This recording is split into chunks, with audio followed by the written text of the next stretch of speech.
Dears, എല്ലാവർക്കും പുതിയൊരു ക്ലാസ്സിലേക്ക് സ്വാഗതം. ഇന്ന് നമ്മൾ പേജ് നമ്പർ 53 ഒന്നാമത്തെ ചോദ്യമാണ് നോക്കാൻ പോകുന്നത്. നിങ്ങൾക്ക് ഇവിടെ ഇംഗ്ലീഷിലും മലയാളത്തിലും ചോദ്യങ്ങൾ കാണാം. ചിത്രത്തിൽ ഒരു ത്രികോണത്തിൻ്റെ വശത്തിൻ്റെ മധ്യബിന്ദുക്കൾ യോജിപ്പിച്ച് മറ്റൊരു ത്രികോണം വരച്ചിരിക്കുന്നു. വലിയ ത്രികോണത്തിൻ്റെ ചുറ്റളവ് ചെറിയ ത്രികോണത്തിൻ്റെ ചുറ്റളവിൻ്റെ എത്ര മടങ്ങാണ് പരപ്പളവോ?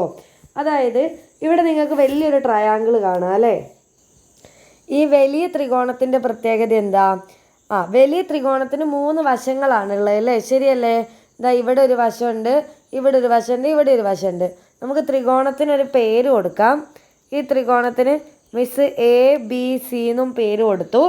ഉള്ളിലുള്ള ത്രികോണത്തിന് എന്ത് കൊടുത്തു? PQR എന്നും പേര് കൊടുത്തു. ക്ലിയർ അല്ലേ? അതായത് നമുക്ക് പുറത്ത് വലിയൊരു ത്രികോണമുണ്ട്, ഉള്ളിലൊരു ഗ്രീൻ കളർ ത്രികോണമുണ്ട് അല്ലേ, പച്ച കളറ്. നമ്മളോട് പറഞ്ഞത് ഈ വലിയ ട്രയാങ്കിളിൻ്റെ സൈഡിൻ്റെ മിഡ് പോയിൻറ്റുകൾ, അതായത് കറക്റ്റ് ഈ AB എന്ന് പറയുന്ന വരേൻ്റെ കറക്റ്റ് നടുഭാഗമാണ് P, AC എന്ന് പറയുന്ന വരയുടെ കറക്റ്റ് മിഡ് പോയിൻ്റാണ് Q, അതേപോലെ BCയുടെ കറക്റ്റ് സെൻറ്ററാണ് R എന്ന് പറയുന്നത്. അപ്പം ഈ 3 മിഡ് പോയിൻറ്റുകളും കൂടെ ജോയിൻ ചെയ്തിട്ടാണ് നമുക്ക് മറ്റൊരു ട്രയാങ്കിൾ കിട്ടിയത്. ശരിയല്ലേ? ഇനി നമ്മളോട് പറഞ്ഞത് ഈ വലിയ ത്രികോണത്തിൻ്റെ ചുറ്റളവ് എന്ന് പറഞ്ഞാൽ എന്താ? 3 സൈഡും കൂടി കൂട്ടുക അല്ലേ? അതേപോലെ ചെറിയ ത്രികോണത്തിൻ്റെ ചുറ്റളവ് ഇതിൻ്റെ എത്ര മടങ്ങാന്നാണ് ചോദിച്ചത്. അതായത് ചെറിയ ത്രികോണത്തിൻ്റെ എത്ര മടങ്ങാണ് വലിയ ത്രികോണത്തിൻ്റെ ചുറ്റളവ്?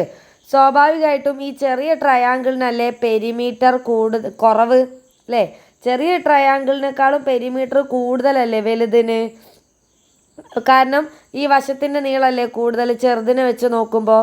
അപ്പോൾ എന്തായാലും ചുറ്റളവ് പെരിമീറ്റർ കൂടുതലാണ് നമുക്കറിയാം വലുതിന് അല്ലേ? എത്ര മടങ്ങാന്നാണ് ചോദിച്ചിരിക്കുന്നത്. ഓക്കെ, അപ്പോൾ നമ്മൾ എന്ത് ചെയ്യുന്നു? ഈ ചെറിയ ട്രയാങ്കിളിൻ്റെ പെരിമീറ്ററും വലുതിൻ്റെയും നമുക്ക് എഴുതാം അല്ലേ? അപ്പോൾ ഫസ്റ്റ് തന്നെ എന്തെഴുതാം? Perimeter of large triangle.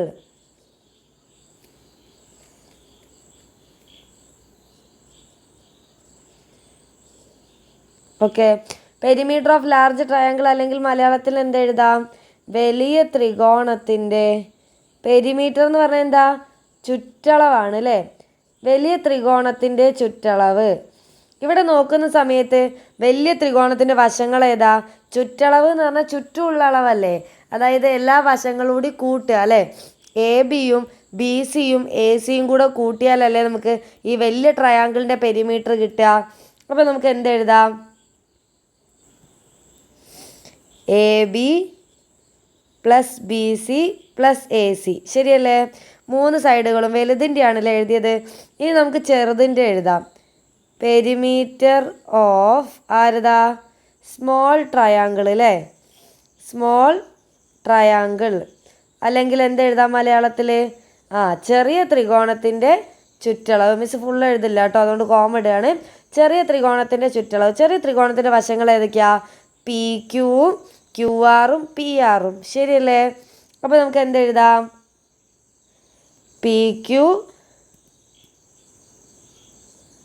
+ QR + PR. Okay, PQ QR PR ഈ 3ഉം കൂടി കൂട്ടുക അല്ലേ? അപ്പോഴല്ലേ ചെറിയ ട്രയാങ്കിളിൻ്റെ ചുറ്റളവ് പെരിമീറ്റർ എന്ന് പറഞ്ഞാൽ ഇതിൻ്റെ 3 സൈഡ് കൂട്ടുക, ചുറ്റുമുള്ള അളവാണ് അല്ലേ? അപ്പോൾ അതും എഴുതി വെച്ചു. ഇവിടെ നോക്കുക, നമ്മൾ ഇന്നലെ പറഞ്ഞ ഒരു കാര്യം ഓർമ്മയുണ്ടോ? ഇന്നലെ എക്സ്പ്ലെയിൻ ചെയ്തിട്ടുണ്ടായിരുന്നു മിസ് കഴിഞ്ഞ ക്ലാസ്സിൽ. അതായത് ഈ പുറത്തൊരു ട്രയാങ്കിൾ വരച്ചു. ഈ ട്രയാങ്കിളിൽ ഈ താഴത്തെ വശത്തിന് പാരലായിട്ട് സമാന്തരമായിട്ടാണ് ഈ വര ഉള്ളത്. വേറൊരു പ്രത്യേകത കൂടെ ഉണ്ട്. ഈ വര യോജിപ്പിച്ച Pയും Qവും എന്ത് ബിന്ദുക്കളാ? ഈ മറ്റ് 2 വശങ്ങളുടെ മറ്റ് 2 സൈഡിൻ്റെ മിഡ് പോയിൻറ്റുകളല്ലേ? അങ്ങനെയാണെങ്കിൽ ഈ താഴത്തെ വശത്തിൻ്റെ നേരെ പകുതിയായിരിക്കും എന്തുണ്ടാവുക? PQ എന്ന് പറയുന്ന വര ഉണ്ടാവുക. ശരിയല്ലേ? ആരെ? ഈ BC എന്ന് പറയുന്ന വരയുടെ നേരെ പകുതിയായിരിക്കും PQ. അതേപോലെ തിരിച്ചു പറയാം, AB എന്ന് പറയുന്ന മൊത്തം വരയുടെ നേരെ പകുതിയായിരിക്കും ആര്? QR. നമുക്ക് നോക്കിയാൽ തന്നെ അറിയാം ABക്ക് സമാന്തരമായിട്ട് ഇവിടെ QR അല്ലേ? അതേപോലെ തിരിച്ചു പറഞ്ഞൂടെ? എ സി എന്ന് പറയുന്ന ഈ വരയുടെ നേരെ പകുതി നീളം ആയിരിക്കും ആർക്ക് ഉണ്ടാവുക, പി ആറിന് ഉണ്ടാവുക. ഓക്കെ ആണല്ലോ. അപ്പോൾ നമുക്ക് എന്തൊക്കെ എഴുതാം, ഈ പി ക്യൂവിൻ്റെ സ്ഥാനത്ത് നമുക്ക് എന്തെഴുതാം, ബി സിയുടെ പകുതി. ബി സി ഒരു 10 സെൻറ്റിമീറ്റർ ആണെങ്കിൽ ഇത് എത്ര ഉണ്ടാവുക, 5 അല്ലേ. അപ്പോൾ നമുക്ക് ഇതിന് എന്ത് രീതിയിൽ മാറ്റി എഴുതാം, ഈ പി ക്യൂവിന് പകരം മിസ് എഴുതാണ് ബി സിയുടെ പകുതി. ബി സിയുടെ പകുതിന് അര ബി സി എന്ന് എഴുതിക്കൂടെ, ഹാഫ് ബി സി. ഈ ബി സി എന്ന് പറയുന്ന വരേൻ്റെ പകുതി ആയിരിക്കും ഈ പി ക്യൂ. അപ്പോൾ പി ക്യൂവിൻ്റെ പ്ലേസിൽ ഞാൻ ഹാഫ് ബി സി എന്ന് എഴുതി. പ്ലസ്സിന് പ്ലസ് ആയിട്ട് തന്നെ ഇട്ടു കേട്ടോ. ഇനി ക്യു ആർ എന്ന് പറഞ്ഞത് ഈ സൈഡല്ലേ അല്ലേ. ക്യു ആറിന് പകരം നമുക്ക് എന്തെഴുതാം, ക്യു ആർ എന്ന് പറയുന്നത് ആരെ പകുതിയാ, ഈ എ ബിയുടെ പകുതിയല്ലേ അല്ലേ. അതെന്തുകൊണ്ടാണ് എ ബി എടുത്താൽ മനസ്സിലായല്ലോ, ഈ വരയ്ക്ക് സമാന്തരമായിട്ട് ഇതല്ലേ ഉള്ളത്. അപ്പോൾ ഇതിൻ്റെ പകുതി ആയിരിക്കും ഇവിടെ വരിക. അപ്പോൾ നമുക്ക് ക്യു ആറിന് പകരം എന്തെഴുതാം, ഹാഫ് എ ബി എന്ന് എഴുതാം. ഓക്കെ. ഇനി പി ആർ അല്ലേ, ഇവിടെ അടുത്തത് പി ആർ ആണ്. പി ആർ നമ്മൾ നോക്കുന്ന സമയത്ത് അതാണ് പി ആർ എന്ന് പറയുന്ന വര. ഈ വരയ്ക്ക് സമാന്തരമായിട്ടുള്ള വര ഏതാ, എ സി അല്ലേ. ഈ എ സിൻ്റെ നേരെ പകുതിയല്ലേ പി ആർ ഉണ്ടാവുക, ശരിയല്ലേ. അപ്പോൾ നമുക്ക് എന്തെഴുതാം, ഹാഫ് എ സി എന്നും കൂടെ എഴുതാം. എഴുതിയതിൽ കൺഫ്യൂഷനൊന്നുമില്ലല്ലോ. പി ക്യൂക്ക് പകരം ഹാഫ് ബി സി അല്ലേ, നമ്മൾ പകുതി നീളങ്ങൾ എഴുതി. ഇനി 3ലും ആര് കോമൺ, പൊതുവായിട്ട് ഒരു അര ഇല്ലേ. അപ്പം മിസ് ഈ അരേനെ മുഴുവനായിട്ട് 3ൽ നിന്നും അരേനെ പുറത്തേക്ക് എടുക്കുന്നു. ഓക്കെ, ഒരൊറ്റ അരയായിട്ട് മാറ്റുന്നു.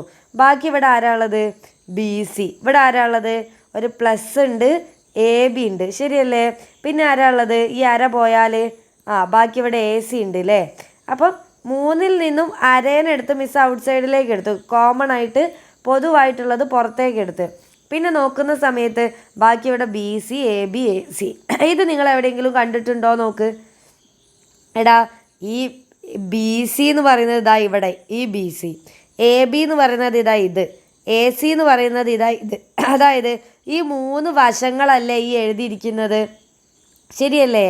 അതായത് ബി സി ഇവിടെ ഉണ്ട്, എ ബി ഇവിടെ ഉണ്ട്, എ സി ഇവിടെ ഉണ്ട്.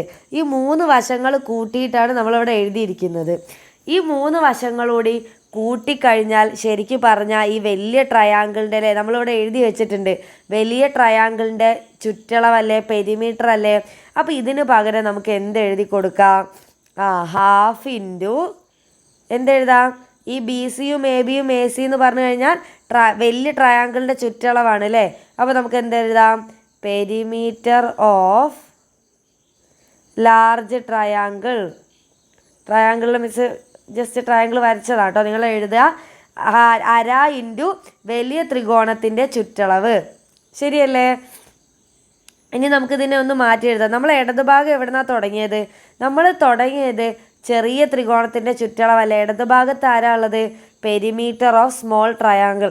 അതായത് ഈ 3 വശങ്ങളും കൂട്ടിയിട്ടാണ് നമ്മൾ സ്റ്റാർട്ട് ചെയ്തിട്ടുണ്ടായിരുന്നത് അല്ലേ, ഇവിടെ നിന്നല്ലേ. അപ്പം ഈ ഓരോ വശത്തിനും പകരം അതിൻ്റെ പകുതി എഴുതിയില്ലേ, ഇതിന് പകരം ഇത് പകുതിയാക്കി ഇല്ലേ, ഇങ്ങനെ പകുതി ആക്കിയിട്ട് ഓരോ സ്റ്റെപ്പ് മുന്നോട്ട് വന്നപ്പം നമുക്ക് എന്ത് കിട്ടി, ഇടതുഭാഗത്ത് എന്താ ഉള്ളത്, പെരിമീറ്റർ ഓഫ് സ്മോൾ ട്രയാങ്കിൾ, ശരിയല്ലേ. പെരിമീറ്ററിന് പി എന്നാണ് കേട്ടോ എഴുതുന്നത്. ചെറിയ ത്രികോണത്തിൻ്റെ ചുറ്റളവാണ് ഇടതുഭാഗത്തുള്ളത്. അപ്പോൾ നമുക്ക് കിട്ടി ചെറിയ ത്രികോണത്തിൻ്റെ ചുറ്റളവ് എന്ന് പറയുന്നത് വലിയ ത്രികോണത്തിൻ്റെ ചുറ്റളവിൻ്റെ അര ഭാഗമല്ലേ, ഹാഫ് എന്ന് പറയുന്നത് അര അല്ലേ. അതായത് ഇത് 3ഉം കൂടി കൂട്ടി, 3 വശത്തിൻ്റെ നീളത്തിൻ്റെയും ഇത് 3ഉം കൂടി കൂട്ടിയ ഒരു 10 സെൻറ്റിമീറ്റർ ആണെന്ന് വിചാരിക്കുക. അങ്ങനെയാണെങ്കിൽ ഈ ചെറിയ 3 വശങ്ങൾ കൂട്ടിയാൽ എത്രയേ ഉണ്ടാവുള്ളൂ, 5 സെൻറ്റിമീറ്ററേ ഉണ്ടാവുള്ളൂ. അതായത് ഈ ചുറ്റളവിൻ്റെ വലുതിൻ്റെ നേരെ പകുതി ആയിരിക്കും ചെറുത്, അതാണ് എഴുതിയത്, ശരിയല്ലേ. ചെറിയതിൻ്റെ ചുറ്റളവ് എന്ന് പറയുന്നത് വലുതിൻ്റെ ചുറ്റളവിൻ്റെ പകുതിയാണ്. ഈ /2 ഇങ്ങോട്ട് കൊണ്ടുപോയാൽ നമുക്ക് എന്ത് ചെയ്യാം, ഈ 1/2 /2 ഇങ്ങോട്ട് പോയാൽ ഇൻറ്റു 2 ആവൂലേ. അതായത് 2 into perimeter of small triangle equal to perimeter of large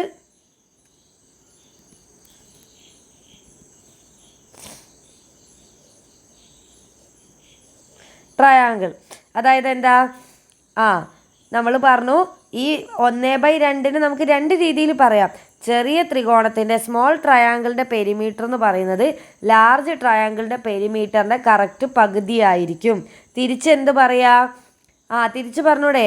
അതായത് വലിയ ട്രയാങ്കിളിൻ്റെ ചുറ്റളവ് എന്ന് പറയുന്നത് ചെറുതിൻ്റെ എന്തായിരിക്കും? ഇരട്ടിയായിരിക്കും. അതല്ലേ നമ്മളിവിടെ എഴുതി വെച്ചത്? അതായത് സ്മോൾ ട്രയാങ്കിളിൻ്റെ ചുറ്റളവിലെ പെരിമീറ്ററിനെ നമ്മൾ 2 കൊണ്ട് ഗുണിക്കുക. 2 കൊണ്ട് ഗുണിക്കുക എന്ന് പറഞ്ഞാൽ എന്താ? 2 മടങ്ങില്ല, അതിൻ്റെ ഇരട്ടി എന്നാണ്. ഈ ചെറിയ ത്രികോണത്തിൻ്റെ ചുറ്റളവ് ഒരു 20, ഇത് 3 കൂടി കൂട്ടിയാൽ ഒരു 20 ആണെങ്കിൽ വലുത് 3 കൂടി കൂട്ടിയാൽ എത്രയുണ്ടാവുക? അതിൻ്റെ ഇരട്ടി ഉണ്ടാവും, 40 ഉണ്ടാവും. അപ്പോൾ ചെറിയ ത്രികോണത്തിൻ്റെ ചുറ്റളവിൻ്റെ ഇരട്ടിയാണ്, അല്ലെങ്കിൽ 2 മടങ്ങാണ് എന്നല്ലേ ഇവിടെ എഴുതി വെച്ചത്. സംഭവം പിടി കിട്ടിയില്ലേ? കറക്റ്റ് ആ ഒരു മെത്തേഡിൽ മനസ്സിലാക്കുക അല്ലേ? ഇപ്പം നമ്മൾ ചുറ്റളവിൻ്റെ കാര്യം എഴുതിയത്. ഇനി നമ്മളോട് ഒന്നുകൂടി കണക്ട് ചെയ്ത് ചോദിച്ചിട്ടുണ്ട്. എന്താ? പരപ്പളവോ? ഇതിൻ്റെ പരപ്പളവ് തമ്മിൽ എന്തെങ്കിലും ബന്ധമുണ്ടോ? ഇങ്ങനെ നടുകളിലെ മിഡ് പോയിന്റ് തമ്മിൽ ജോയിൻ ചെയ്ത 2 ത്രികോണങ്ങളുടെ ഈ ചെറുതിൻ്റെ ചുറ്റളവിൻ്റെ നേരെ അല്ലേ പെരിമീറ്ററിൻ്റെ ഇരട്ടിയായിരിക്കും വലുതിൻ്റെ പെരിമീറ്റർ എന്ന് നമ്മൾ കണ്ടുപിടിച്ചു. ഇനി നമ്മളോട് ചോദിച്ചത് ഈ പരപ്പളവ് തമ്മിൽ എന്തെങ്കിലും ബന്ധമുണ്ടോയെന്നാ. അപ്പോൾ നമുക്ക് നോക്കാം. അത് നോക്കാൻ വേണ്ടിയിട്ട് നമ്മൾ ആദ്യം ചെറിയ ചെറിയ ത്രികോണങ്ങൾ നമുക്ക് നോക്കാം. അതായത് ഈ നടുവിലുള്ള പച്ച ത്രികോണം മിസ് എടുത്തു. അതേപോലെ ഇവിടെ കണ്ടോ, ഈ ആദ്യം കാണുന്ന ഈ ത്രികോണം, ഈ 2 ത്രികോണങ്ങൾ കണ്ടോ? അത് നമ്മൾ കൺസിഡർ ചെയ്യാൻ പോവാം കേട്ടോ. അതായത് consider triangle PQR and PRB, അല്ലെങ്കിൽ PBR, എങ്ങനെ വേണമെങ്കിലും എഴുതാം. അതായത് ത്രികോണം PQR, ഈ നടുവിലുള്ള ത്രികോണവും ഈ ഒന്നാമത്തെ ത്രികോണവും, ഇവരെ നമ്മൾക്ക് ആദ്യം തന്നെ പരിഗണിക്കുക. എന്നിട്ട് ഇവർ തമ്മിൽ എന്തെങ്കിലും ബന്ധമുണ്ടോ എന്ന് നോക്കാം.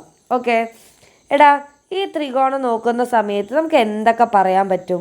ഈ 2 ത്രികോണത്തിലൊന്ന് നോക്ക്. നമ്മളെങ്ങനെയായിരുന്നു പേര് കൊടുത്തത്? ഇത് P, ഇത് Q, ഇത് B, ഇത് R, C, ശരിയല്ലേ? അപ്പോൾ ഈ 2 ത്രികോണങ്ങൾ കേട്ടോ. ഏതൊക്കെ ത്രികോണം മിസ് എടുത്തത്? ഇതാ ഈ ഒരു ഷെയ്ഡ് ചെയ്ത ത്രികോണവും ഇപ്പുറത്ത് നീല കൊണ്ട് ഷെയ്ഡ് ചെയ്ത് ഈ 2 ത്രികോണം. ഈ ത്രികോണത്തിൽ ഏതെങ്കിലും സൈഡ്സുകൾ ഈക്വലാന്ന് പറയാൻ പറ്റുമോ? ഇത് നോക്ക്, ഈ സൈഡും ഈക്വൽ ആവില്ലേ? കാരണം എന്താ? നമ്മൾ തൊട്ട് മുന്നേ പറഞ്ഞു ഇത് BC ആണ്. എടാ, BC എന്ന് പറയുന്ന വരയുടെ ഈ താഴത്തെ വരേൻ്റെ നേരെ പകുതി ആയിരിക്കൂലേ ഇത്? ശരിയല്ലേ? ഈ താഴത്തെ വരേൻ്റെ നേരെ പകുതി തന്നെയല്ലേ ഇത്? ഈ R എന്ന് പറയുന്നത് ഈ BCയുടെ നേരെ മധ്യബിന്ദു അല്ലേ, നടുവിലുള്ള പോയിന്റ് അല്ലേ? അപ്പോൾ ഈ BCയുടെ നീളത്തിൻ്റെ പകുതി ആയിരിക്കും BR, ശരിയല്ലേ? അതേ നീളം തന്നെയല്ലേ ഇതും ഉണ്ടാവുക. അപ്പോൾ നമുക്ക് എന്ത് പറയാം? ഈ 2 ത്രികോണം എടുക്കുന്ന സമയത്ത് ഈ PQവിൻ്റെ നീളവും ഇവിടുത്തെ BRൻ്റെ നീളവും സെയിം ആയിരിക്കും. കാര്യം മനസ്സിലാക്കുക, ഈ വശത്തിൻ്റെ നേരെ പകുതിയാണ് ഈ നീളം, ഈ വശത്തിൻ്റെ തന്നെ നേരെ പകുതിയാണ് ഈ BR അല്ലേ? കാരണം ഇതിൻ്റെ നടുവിലാണ് ഈ R എന്നുള്ള കുത്തുള്ളത്. അപ്പോൾ നമുക്ക് എന്ത് പറയാം? BQ = QR എന്ന് എഴുതിക്കൂടെ? തെറ്റൊന്നുമില്ലല്ലോ.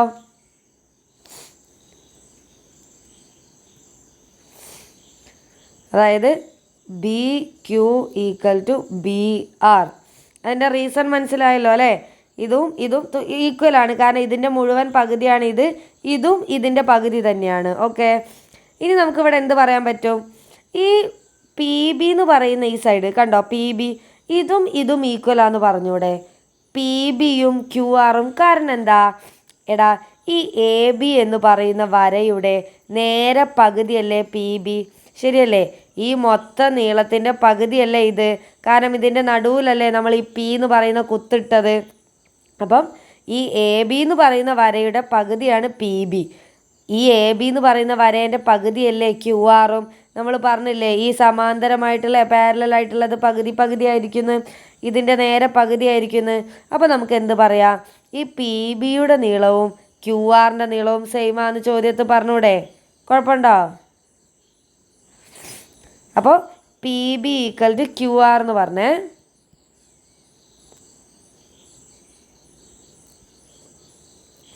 കാര്യം നിങ്ങൾ മനസ്സിലാക്കണം. ഇത് ഈക്വൽ ആവാനുള്ള കാരണം ഇതിൻ്റെ പകുതിയാണ് ഇതും അതേപോലെ തന്നെ. തിരിച്ച് എ ബി എന്ന് പറയുന്നതിൻ്റെ പകുതിയാണ് ക്യു ആർ ഉണ്ടാവുക. നമ്മൾ ഇന്നലെ പഠിച്ചൊരു കോൺസെപ്റ്റാണ് അല്ലേ. അതേപോലെ എ ബിയുടെ പകുതി തന്നെ ഇല്ലേ ഈ പി ബി എന്ന് പറയുന്നതും.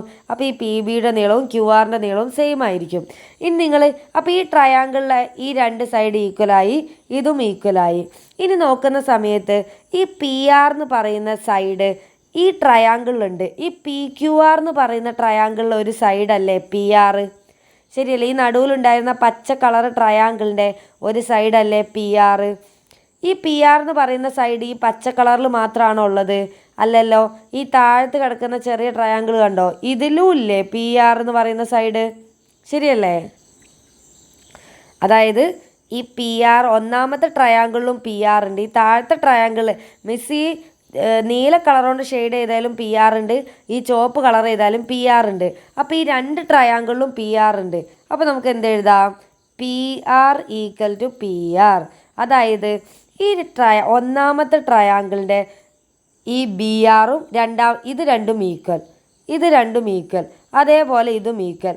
എടാ, ഒരു ട്രയാങ്കിളിൻ്റെ 3 സൈഡുകൾ, ഞാൻ ഇപ്പോൾ ഒരു ട്രയാങ്കിൾ വരയ്ക്കാം. 3, 4, 5 സെൻറ്റിമീറ്ററാണെന്ന് വിചാരിക്കുക. ഇപ്പുറത്തും വരയ്ക്കുകയാണ് 3, 4, 5 അല്ലേ. അതായത് ഇവിടെയും 3, 4, 5 ഉണ്ട്, ഇവിടെയും 3, 4, 5 ഉണ്ട്. ആക്ച്വലി നമുക്ക് ചുരുക്കത്തിൽ എന്ത് പറയാം? ഈ രണ്ട് ട്രയാങ്കിൾസിൻ്റെയും സൈഡുകളൊക്കെ തുല്യമല്ലേ? ഇവിടെയുള്ള അതേ ലെങ്ത്തുകൾ തന്നെയല്ലേ ഇവിടെയുള്ളത്? അങ്ങനെയാണെങ്കിൽ ഈ രണ്ട് ട്രയാങ്കിൾ എന്ത് ട്രയാങ്കിൾ ആയിരിക്കും? ഈക്വൽ ആയിരിക്കും. ഇങ്ങനെ നിങ്ങളൊന്ന് വരച്ചിട്ട് കട്ട് ചെയ്ത് കളഞ്ഞാൽ ഈ കട്ട് ചെയ്ത് എടുക്കുക ട്രയാങ്കിൾസ്, എന്നിട്ട് ഇത് ചേർത്ത് വെച്ച് കഴിഞ്ഞാൽ എന്താ സംഭവിക്കുക? ഒരേപോലെ ഇരിക്കും, കുറച്ച് പോലും പുറത്തേക്ക് നിൽക്കൂല. അതിൻ്റെ അർത്ഥം ഒരു ട്രയാങ്കിളിൻ്റെ 3 വശങ്ങൾ, 3 സൈഡ് മറ്റൊരു ത്രികോണത്തിൻ്റെ 3 സൈഡുകൾക്ക് തുല്യമായാൽ ഈ രണ്ട് ട്രയാങ്കിളും എന്ത് ട്രയാങ്കിളാ? തുല്യ ത്രികോണങ്ങൾ. നമ്മൾ 8ാം ക്ലാസ് പഠിക്കുന്നതാ, അല്ലെങ്കിൽ ഈക്വൽ ട്രയാങ്കിൾസ് എന്ന് പറയാം. ഓക്കെ അല്ലേ? അപ്പോൾ നമുക്ക് ഇത് ഞാൻ ഒരു എക്സാമ്പിൾ പറഞ്ഞു തന്നേ ഉള്ളൂ കേട്ടോ. നമ്മൾ ഇവിടെ നോക്കിയ സമയത്ത് ഈ രണ്ട് ട്രയാങ്കിൾ കൺസിഡർ ചെയ്തപ്പോൾ ഇതിലുള്ള വശങ്ങളൊക്കെ അങ്ങോട്ടും ഇങ്ങോട്ടും ഈക്വൽ ആണ് നമ്മൾ എഴുതി വെച്ച്. അങ്ങനെയാണെങ്കിൽ ഈ ട്രയാങ്കിൾ നമുക്ക് എന്ത് പറയാം? therefore ആയതിനാൽ അല്ലേ, therefore അല്ലെങ്കിൽ എന്ത് പറയാം?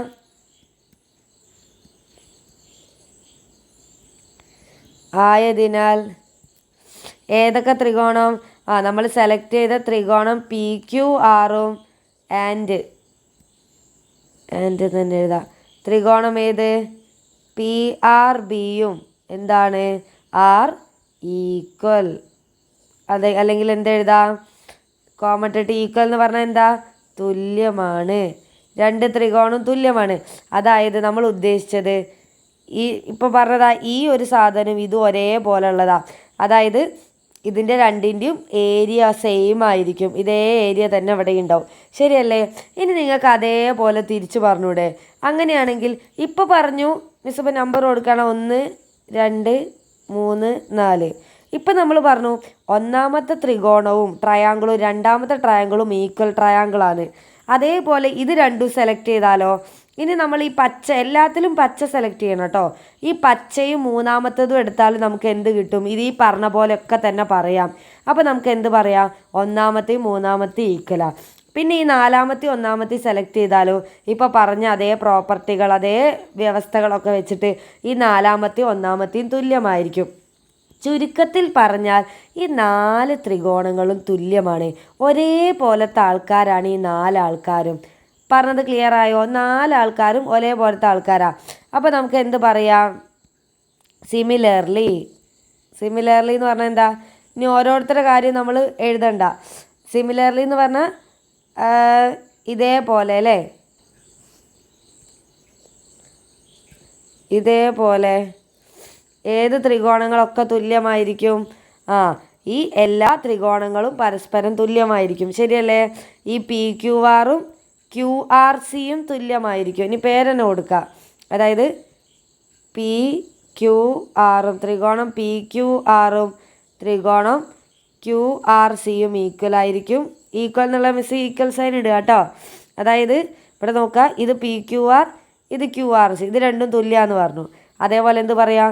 ഈ പി ക്യു ആർ എന്ന് പറയുന്ന ഇതും എ പി ക്യു അല്ലേ, എ പി ക്യു എന്ന് പറയുന്ന ഇതല്ലേ, അതും തുല്യമായിരിക്കും. അപ്പോൾ എന്തെഴുതാ? പി ക്യു ആറും എ പി ക്യൂവും തുല്യമാണ്. അപ്പോൾ നിങ്ങൾ നോക്ക്, ഈ എല്ലാ ത്രികോണങ്ങളും പരസ്പരം തുല്യമാണെന്ന് കിട്ടിയില്ലേ, അല്ലേ, ഈക്വൽ അല്ലേ? അങ്ങനെയാണെങ്കിൽ ഈ വലിയ ത്രികോണത്തിൻ്റെ ഏരിയ എന്ന് പറഞ്ഞു കഴിഞ്ഞാൽ ചെറിയ ത്രികോണത്തിൻ്റെ എത്ര ടൈംസാണെന്ന് നിങ്ങൾക്ക് പറയാൻ പറ്റുമോ? ഇപ്പം നമുക്ക് ഇവിടെ ലാസ്റ്റ് എന്താ എഴുതാം? therefore, ഈ 3 കുത്തിട്ട് എന്താ ആയതിനാൽ therefore എന്നല്ല ആണ് the 4 triangles അല്ലേ are equal and their areas are also equal. അതായത് മലയാളത്തിൽ എന്താ പറയുക? ഈ 4 ത്രികോണങ്ങളും എന്താന്ന് പറയാം നമുക്ക്? തുല്യമാണ് എന്ന് പറഞ്ഞൂടെ, അല്ലേ? ഈ 4 ത്രികോണങ്ങളും തുല്യമാണ്, ശരിയല്ലേ? പിന്നെ എന്തുകൂടി പറയാം? അവയുടെ ത്രികോണങ്ങൾ തുല്യമായ അവയുടെ പരപ്പളവും എന്താവും? തുല്യമാവും, അല്ലേ? പരപ്പളവുകളും തുല്യമാണ്. അതായത് ഈ 1 2 3 4 എന്നിട്ട് മിസ് ഇത് രണ്ടും സെയിം ക്വസ്റ്റ്യൻ ആട്ടോ. ഇതിലുള്ള എല്ലാ ത്രികോണങ്ങളും പരസ്പരം തുല്യമാണ്. അപ്പോൾ നിങ്ങൾ പറ, ഈ വലിയ ത്രികോണത്തിൻ്റെ പരപ്പളവ് എന്ന് പറയുന്നത് ചെറിയ ത്രികോണത്തിൻ്റെ എത്ര മടങ്ങാ? എടാ, ഇങ്ങനത്തെ ഈ വലിയ ത്രികോണത്തിനെ നമ്മൾ മുറിച്ചിട്ട് എത്ര എണ്ണാക്കി മാറ്റി? 4 എണ്ണാക്കി മാറ്റിയതിന് തുല്യമല്ലേ ഇത്, അല്ലേ? ഈ വലിയൊരു ത്രികോണത്തിൽ നമ്മൾ ഒരേപോലത്തെ 4 ത്രികോണങ്ങൾ വരച്ചെടുക്കാൻ പറ്റിയില്ലേ നമുക്ക്? അപ്പോൾ ഈ വലിയ ത്രികോണത്തിൻ്റെ പരപ്പളവ് ഏരിയ എന്ന് പറയുന്നത് ചെറിയ ത്രികോണത്തിൻ്റെ പരപ്പളവിനെ 4 കൊണ്ട് ഗുണിച്ചാൽ പോരെ, കാരണം ഒരേപോലത്തെ 4 ആൾക്കാരല്ലേ ഉള്ളത്. അപ്പോൾ നമുക്ക് എന്തെഴുതാം? therefore area of large triangle equal to എന്താണ്? 4 into area of small triangle. അതായത് വലിയ ത്രികോണത്തിൻ്റെ പരപ്പളവ് ഈക്വൽ ടു 4 ഇൻറ്റു ചെറിയ ത്രികോണത്തിൻ്റെ പരപ്പളവ്, ശരിയല്ലേ? ഈ വലിയൊരു ത്രികോണത്തിൻ്റെ പരപ്പളവ് കാണുക എന്ന് പറഞ്ഞാൽ ഈ ചെറിയ ഒന്നിനെ എത്ര കൊണ്ട് ഗുണിച്ചാൽ മതി? 4 കൊണ്ട്, കാരണം ഒരേപോലത്തെ 4 എണ്ണം ചേർന്നതല്ലേ ഈ വലിയ ത്രികോണം. ക്ലിയർ ആയോ? കറക്റ്റ് കാര്യങ്ങൾ മനസ്സിലാക്കുക കേട്ടോ. അപ്പോൾ വലിയ ത്രികോണത്തിൻ്റെ പരപ്പളവ് ഈക്വൽ ടു 4 ഇൻറ്റു 4 എഴുതാൻ കാരണം എന്താ? ഇതിൻ്റെ ഉള്ളിൽ 4 ചെറിയ ത്രികോണങ്ങളുണ്ട് ഒരേപോലത്തെ, അപ്പം 4 കൊണ്ട് ഗുണിച്ചാൽ മതി. അപ്പം 4 മടങ്ങാണെന്നുള്ളൊരു കണക്ഷൻ കിട്ടി. ഓക്കെ, അപ്പോൾ ബാക്കി ചോദ്യങ്ങൾ നമുക്ക് അടുത്ത ക്ലാസ്സിൽ ചെയ്യാം.